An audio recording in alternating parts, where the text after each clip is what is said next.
Hello friends, જય શ્રી કૃષ્ણ. મારા કિચનમાં તમારું સ્વાગત છે. જમવામાં કંઈક નવું જ જમવું હોય અને સાથે પૌષ્ટિક હોય તેવું જમવું હોય તો આ સુપર રેસીપી છે. જુઓ તેનો લુક છે ને વેજીટેબલથી ભરપૂર. ખાસો ને તો મગની દાળનો અને તલનો ક્રન્ચી ટેસ્ટ ખૂબ જ સરસ આવશે. આપણે આમાં કાચી મગની દાળ અને બોઇલ કરેલી લીલી મકાઈ નાખી છે, એટલે સુપર ટેસ્ટી બન્યા છે. ના ઘઉંનો લોટ ના રવો, છતાં પણ એકદમ ટેસ્ટી. તો ચલો સુપર ટેસ્ટી રેસીપી બનાવવાનું સ્ટાર્ટ કરીએ. રેસીપી સ્ટાર્ટ કર્યા પહેલાં જો તમને મારી રેસીપી ગમતી હોય અને હજુ સુધી ચેનલને સબસ્ક્રાઈબ ના કરી હોય તો પ્લીઝ સબસ્ક્રાઈબ કરજો અને બાજુમાં આપેલ બેલ આઇકન પ્રેસ કરજો, એટલે નવી નવી રેસીપીના નોટિફિકેશન મળતા રહે. સૌથી પહેલાં સુપર ટેસ્ટી રેસીપી બનાવવા માટે એક મોટા વાસણમાં અડધો કપ લીલી સમારેલી ફ્રેશ ધાણા ભાજી, અડધો કપ ઝીણી સમારેલી લીલી ડુંગળી, અડધો કપ છીણેલું ગાજર, અડધો કપ લીલી મકાઈના દાણાને બોઇલ કરીને લીધા છે, અડધો કપ ટમેટાને પણ બારીક સમારીને લીધું છે. બધા જ શાકભાજી ઝીણા સમારવાના અને ગાજરને છીણી લેવાનું. હવે મેં 3 ટેબલ સ્પૂન મગની ફોતરા વગરની દાળને 3 થી 4 કલાક પલાળીને લીધી છે. તમે જુઓ દાળ સરસ પલળી ગઈ છે. હાથથી તોડીએ તો તૂટી જાય છે. એકદમ નરમ થઈ ગઈ છે. તો તેમાંથી પાણી નિતારીને વેજીટેબલમાં એડ કરીશું અને હવે મસાલા કરીશું. તો તેના માટે 1 ચમચી આદુની પેસ્ટ. આ સ્ટેજ પર તમારે લસણની પેસ્ટ ઉમેરવી હોય તો પણ ઉમેરી શકો છો. 2 લીલા મીડિયમ તીખા મરચાંને બારીક સમારીને લીધા છે. મરચાંને તમે તમારા તીખાશના ટેસ્ટ પ્રમાણે પ્લસ માઇનસ કરી શકો છો. હવે લેવાના છે 1 ટીસ્પૂન શેકેલા ધાણા અને 1 ટીસ્પૂન શેકેલું જીરું. આને આપણે અધકચરું વાટવાનું છે. એકદમ પાવડર નથી કરવાનો, ખાયણી દસ્તાથી જ થઈ જશે. એકદમ સરસ આની ફ્લેવર આવશે.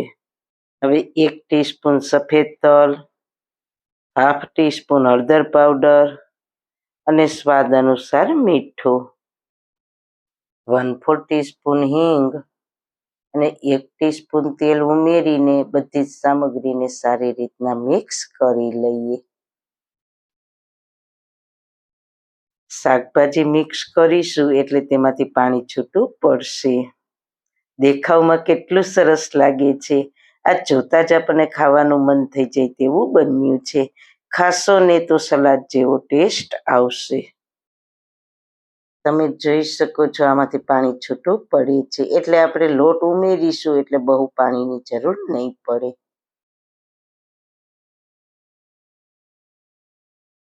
હવે લઈશું 1 કપ જુવારનો લોટ, 3 ટેબલ સ્પૂન ચણાનો લોટ. ચણાના લોટથી સારું બાઇન્ડિંગ આવશે.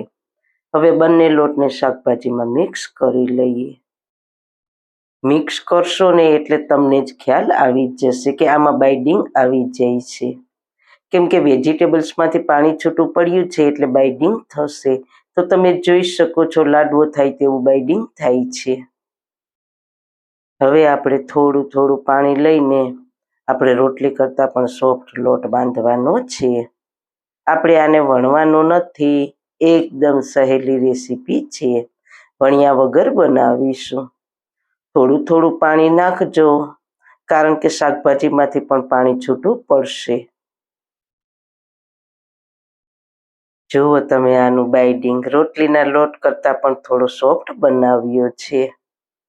ફ્રેન્ડ્સ, એટલું સુપર ટેસ્ટી અને હેલ્ધી થાલીપીઠ બનશે કે તમે એકવાર બનાવશો ને તો વારંવાર બનાવવાનું મન થશે. અને આને તમે વેઇટ લોસ રેસીપીમાં પણ બનાવી શકો છો, કારણ કે આમાં ઘઉંનો લોટ નથી. હવે તમે આની થિકનેસ જુઓ, કેટલું નરમ રાખ્યું છે. આને આપણે વણવાનું નથી, થાપડીને બનાવવાનું છે. હાથમાં ચોંટતું પણ નથી. અને જો તમને એવું લાગે કે હાથમાં ચોંટે છે તો પાણી અથવા તેલવાળો હાથ કરવાનો. હવે આ લોટ બાંધી લીધા પછી આપણે તરત જ થાલીપીઠ બનાવી લેવાની, નહીતર અંદર પાણી છૂટતું જશે અને બહુ ઢીલું થતું જશે. હવે લઈશું એક નોનસ્ટિક પેન, તેમાં થોડું તેલ લગાવીશું.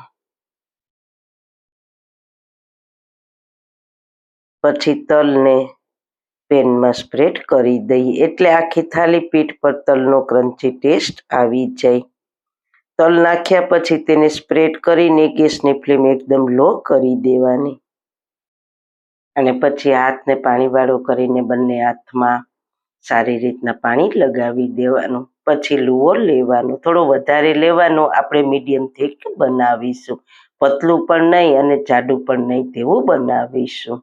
પહેલા રાઉન્ડ શેપ આપીશું. એકદમ સરસ સ્મૂથ થઈ જાય પછી તેને પહેલા હાથ પર જેટલું થપાય તેટલું થાપી લેવાનું. જો હાથ પાણીવાળો ના હોય તો પાણીવાળો કરી લેવાનો.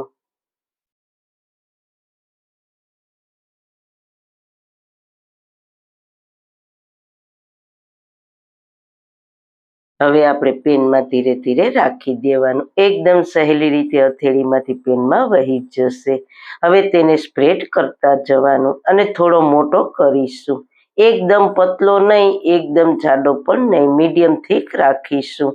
પાણીવાળો હાથ કરીને સ્પ્રેડ કરજો.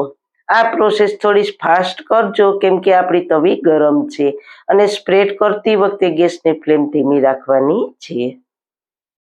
એકવાર પથરાઈ જાય એટલે તેની ઉપર પાછા તલ સ્પ્રિંકલ કરીશું એટલે દેખાવ સરસ આવશે.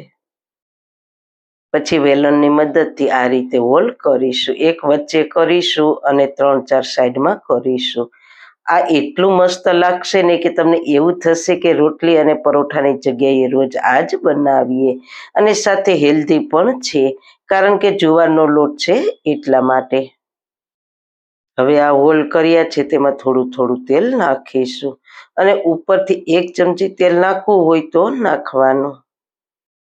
હવે ઢાંકણ ઢાંકીને આપણે 2 મિનિટ મીડિયમ ગેસની ફ્લેમ ઉપર કૂક થવા દઈએ. 2 મિનિટ થઈ ગઈ છે તો ખોલીને જોઈ લઈએ. ઉપરથી આ રીતના ડ્રાય ના હોય તો ફરી તેને ઢાંકીને 1 મિનિટ થવા દેવાનું. તમે જોઈ શકો છો આ રીતના ખસાડું એટલે તે આસાનીથી ખસે છે. તો તે નીચેથી પણ કૂક થઈ ગયું છે અને ઉપરથી પણ ડ્રાય થઈ ગયું છે. હવે આપણે સાઈડ ચેન્જ કરીશું. સાઈડ ચેન્જ કરીને થોડું આ રીતના દબાવીશું એટલે નીચેથી ક્રિસ્પી થાય. 2 સેકન્ડ દબાવીને ફરી ઢાંકણ ઢાંકીને 2 મિનિટ મીડિયમ ગેસની ફ્લેમ ઉપર કૂક કરીશું. ફરી 2 મિનિટ પછી જોઈ લઈએ. તમે જોઈ શકો છો પરફેક્ટ કૂક થઈ ગયું છે. આને આપણે કવર કર્યા વગર જ્યાં સુધી બંને સાઈડ ક્રિસ્પી ના થાય ત્યાં સુધી કૂક કરીશું. પણ હવે કવર કરવાનું નથી એ વાતનું ખાસ ધ્યાન રાખજો. આ રીતના થોડી થોડી વારે સાઈડ ચેન્જ કરીશું. આપણે 2 વાર ઢાંકણ ઢાંકીને કૂક કર્યું એટલે અંદર તો સરસ કૂક થઈ ગયું છે. તો થાલીપીઠ એકદમ તૈયાર છે તો તેને કાણાવાળી પ્લેટમાં લઈ લઈએ એટલે બંને બાજુ સરસ ક્રિસ્પી રહે. બીજો પણ તૈયાર થઈ ગયો છે, આને પણ પ્લેટમાં લઈ લઈએ. આને તમે ચટણી કે દહીં વગર એમનેમ ખાશો ને તો પણ જબરજસ્ત ટેસ્ટી લાગશે, એટલું ફ્લેવરફુલ છે તો જરૂર ટ્રાય કરજો. જુઓ ને કેટલો સરસ તેનો દેખાવ આવે છે. થોડું આપણે જાડું રાખ્યું છે એટલે ખાવાની ખૂબ જ મજા આવશે. બંને બાજુ એકદમ સરસ ક્રન્ચી છે. તમે ખાશો ને તો મગની દાળ અને તલનો ક્રન્ચી ટેસ્ટ ખૂબ જ સરસ આવશે. આ બનાવીને તમે બાળકોને લંચમાં આપશો તો ખૂબ જ ભાવશે. ખૂબ જ હેલ્ધી ટેસ્ટી છે અને પચવામાં હલકા. જુવારની થાલીપીઠ તમે એકવાર જરૂર બનાવજો. તો સારું ખાઓ, ખુશ રહો. આવી સરસ રેસીપી જોવા માટે તમારો ખૂબ ખૂબ આભાર. મારી રેસીપીને લાઈક કરજો, શેર કરજો, મારી ચેનલને સબસ્ક્રાઈબ કરજો. ફરી મળીશું નવી રેસીપી સાથે. જય શ્રી કૃષ્ણ.